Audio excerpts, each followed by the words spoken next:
خدا کے دین کی خدمت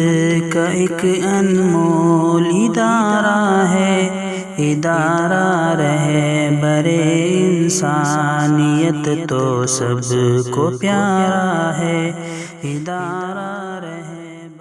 میرے والد ماجد رحمۃ اللہ علیہ نے اسی شہر میں یہ بات بیان کی تھی کہ ایک امریکہ کا رہنے والا انگریز شخص، اس کے دل میں اسلام کی طرف رغبت پیدا ہوئی، اس نے اسلام کی تعلیمات کو سمجھنے کے لیے اپنی کار بیچ کر اسلام سے متعلق کتابیں خریدی، قرآن کا انگریزی ترجمہ خریدا، 6-8 مہینے مطالعہ کرتا رہا، پھر تحقیق کے نتیجے میں وہ یہاں تک متاثر ہوا کہ اس نے اسلام قبول کر لیا، اللہ کے سچے دین میں داخل ہو گیا۔ اس کے بعد اس نے دورہ کیا مسلمان ملکوں کا، ہندوستان بھی آیا، مشرق وسطیٰ کا اس نے دورہ کیا، اپنا سفر نامہ لکھا، اس میں اس نے بہت ہی